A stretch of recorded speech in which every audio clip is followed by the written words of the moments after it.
হরে কৃষ্ণ। আশা করি সকলে ভালো আছেন।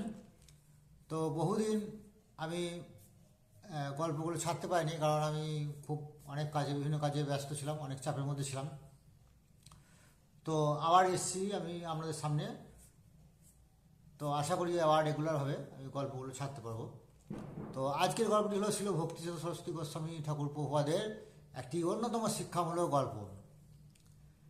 তো গল্পটি হলো এরকম যে একজন গুরু আর তার শিষ্য ঘোড়ায় চেপে যাচ্ছে অন্য শিষ্যদের বাড়িতে।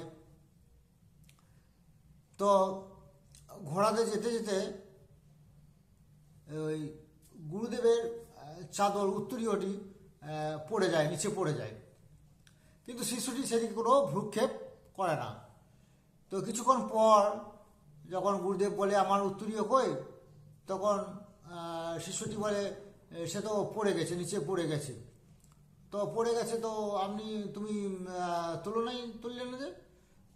তো এবার থেকে তুমি যা যা পড়বে, যা যা পড়ে যাবে সব তুমি তুলে নিয়ে আসবে। তো কিছুক্ষণ বাদে ঘোড়াটি দাঁড়িয়ে দাঁড়িয়ে মল ত্যাগ করে।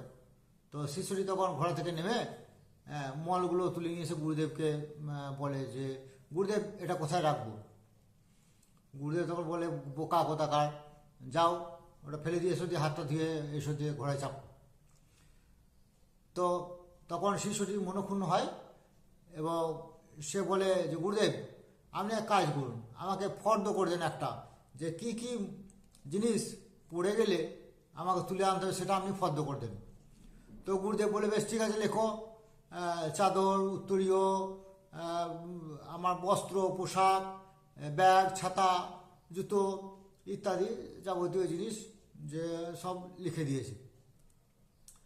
তো কিছুক্ষণ পর একটি বড় গর্তকে লাফাতে গিয়ে ঘোড়াটি যখন লাফিয়ে যায়, গর্তটি যখন লাফিয়ে দেয়, তখন গুরুদেব ঘোড়া থেকে পড়ে যায় এবং অজ্ঞান হয়ে যায়।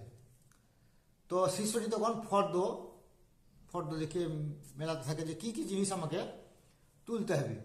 গুরুদেব যে পড়ে গিয়েছে, অজ্ঞান হয়েছে, সেদিকে তাকে তোলার কোনো তার ভ্রুক্ষেপ নাই। সে তখন ফর্দ মিলিয়ে গুরুদেবের চাদর, জুতো, ছাতা ইত্যাদি যা যা ফর্দতে লেখা আছে সেগুলো সব তুললো। এমনকি গুরুদেবের গা থেকে পোশাক, যেহেতু বস্ত্র শুদ্ধ আছে ফর্দের মধ্যে, পোশাকগুলো খুলে নিয়ে উলঙ্গ করে গুরুদেবকে রেখে দিয়েছে।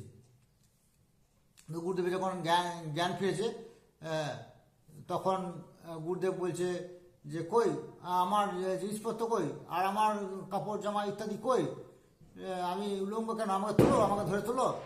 হ্যাঁ, তো শিষ্য বলছে আপনাকে তোলার কথা কিন্তু ফর্দতে লেখা নাই। হ্যাঁ, তো আপনাকে তোলা যাবে না, ফর্দতে যা যা আছে আমি সেসব তুলেছি। তো আমার বস্ত্র কই, আমার এগুলো সব কই? বলছে সব আমি গুছিয়ে আপনি রেখে দিয়েছি।